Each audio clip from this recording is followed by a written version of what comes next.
दोस्तों, आज हम निफ्ट जो जितने भी स्टॉक आते हैं उनमें से सभी का एनालिसिस करूंगा। तो ये वीडियो बहुत ही इंपॉर्टेंट होने वाली है। एक वीडियो में ही आप सभी का एनालिसिस एक साथ देख सकते हैं।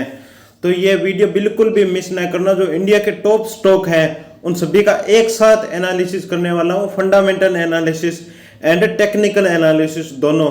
जो 50 स्टॉक हैं इंडिया के टॉप, उन सभी का। तो सबसे पहले हम टॉप पर सबसे ज़्यादा मार्केट कैप वाले रिलायंस इंडस्ट्रीज की बात करते हैं।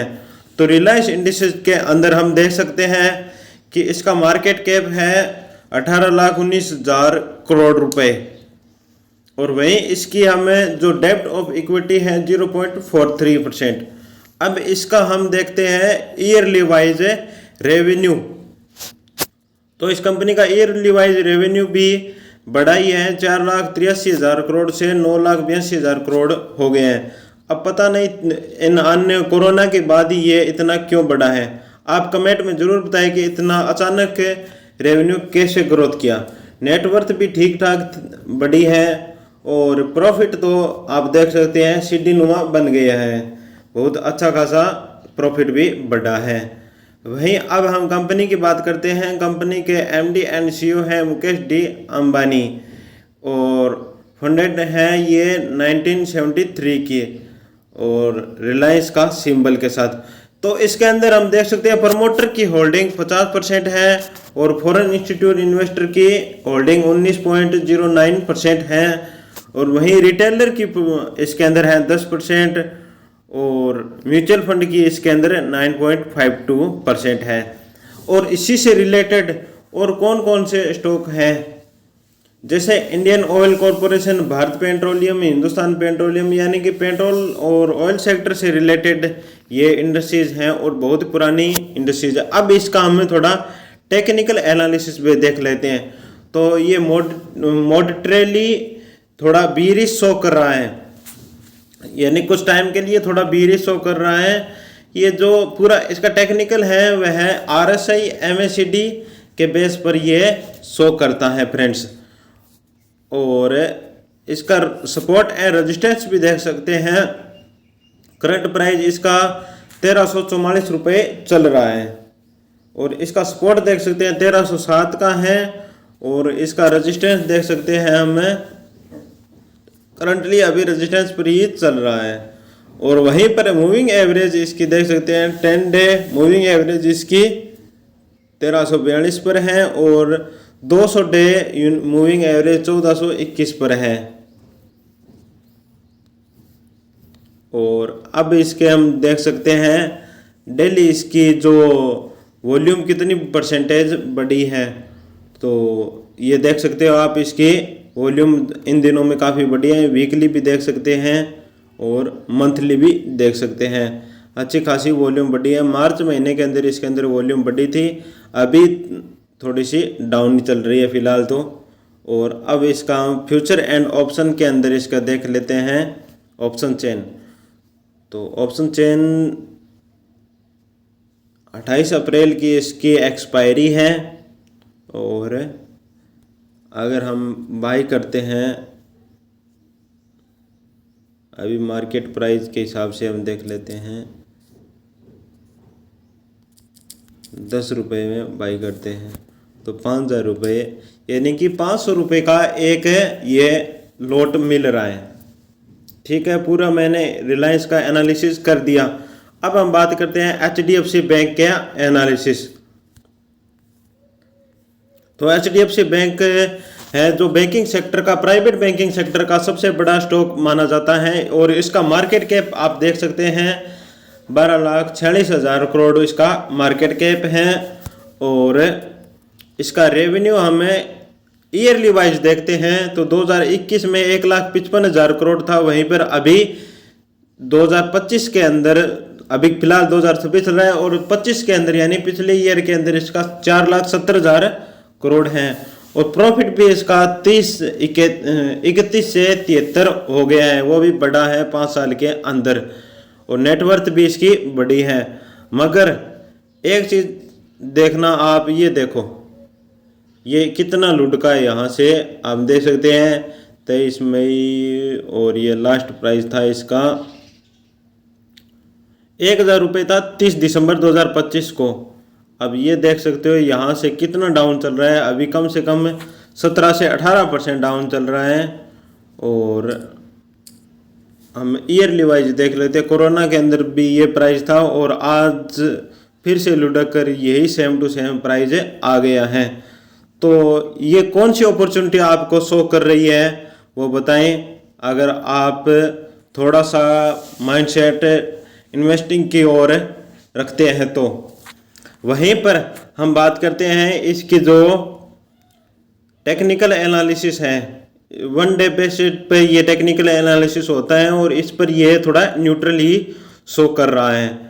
तो आप बताइए कि इसका फ्यूचर के अंदर ये देख सकते हैं जो बैंकिंग सेक्टर का बहुत बड़ा स्टॉक माना जाता है। और अब इसका हम वॉल्यूम भी देख सकते हैं, थोड़ी थोड़ी वीकली वाइज घटी है, मगर मार्च के अंदर इसकी बढ़ी थी, मगर मैं इसे बहुत अच्छा मान रहा हूँ। और वहीं अब इसका हमें इवेंट भी देख लेते हैं। इवेंट के अंदर हमें अभी अपकमिंग इसका क्वार्टरली अनाउंसमेंट होने वाला है। और पिछली बार इसने 2025 के अंदर डिविडेंड दिया था ₹5 पर स्टॉक के पीछे, और बोनस भी इसने अनाउंस किया था 2024 के अंदर 1:1 रेशो का इसने बोनस भी, और उस टाइम भी इसने डिविडेंड इतना ही दिया था ₹5। और वहीं पर इसने देख सकते हो हमें डिविडेंड ₹22 पर स्टॉक का इसने दिया था। तो डिविडेंड भी अच्छा देता है और इसका अभी क्वार्टरली अनाउंसमेंट रिजल्ट भी आने वाला है। तो देखते हैं क्या होने वाला है, और बैंकिंग सेक्टर का सबसे बड़ा स्टॉक है। थोड़ी प्रमोटर होल्डिंग देख लेते हैं। प्रमोटर होल्डिंग इसमें अभी करंटली और 1994 की ये फंडेड है।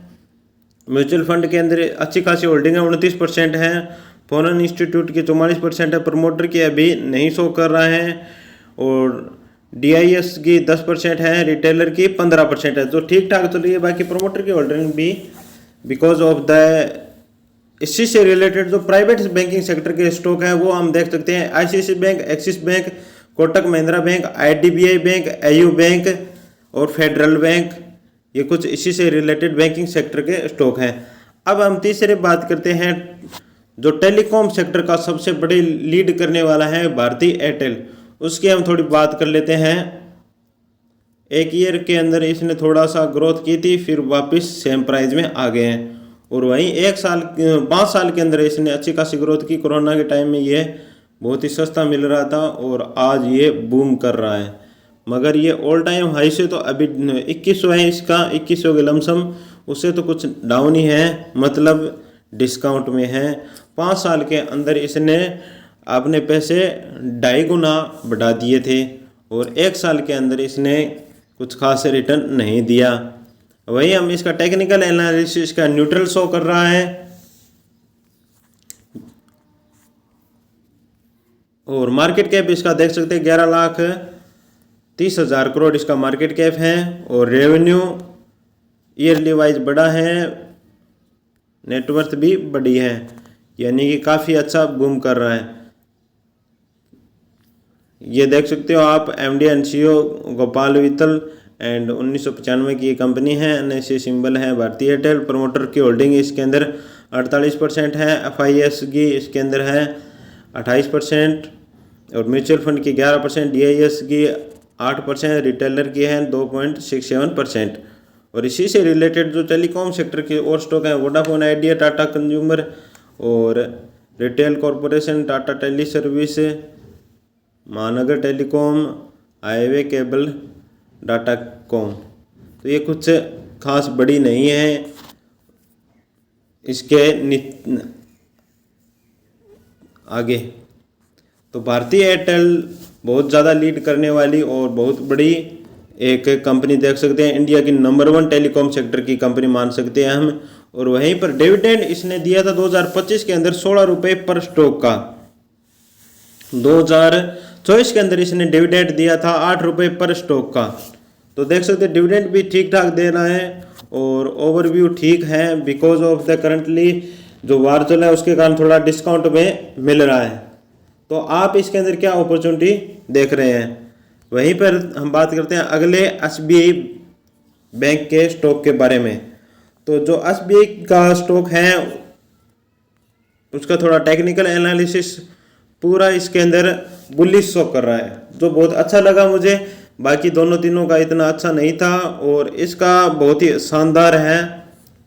और डिविडेंड भी ये देता है 15.90 पर स्टॉक का, जो काफ़ी अच्छा लग रहा है क्योंकि ये 15 रुपये हो गए, इसके जो ऐसा मान लो 1.5% हो गए, अनुमानित 1.5% हो गए, तो अच्छा लगा मुझे। और टेक्निकल भी बुलिश शो कर रहा है। मैं पर्सनली तो इसमें इंटरेस्टेड हूँ, आप भी बताइए। और मार्केट कैप भी इसका लमसम 10 लाख करोड़ के आसपास चल रहा है अभी।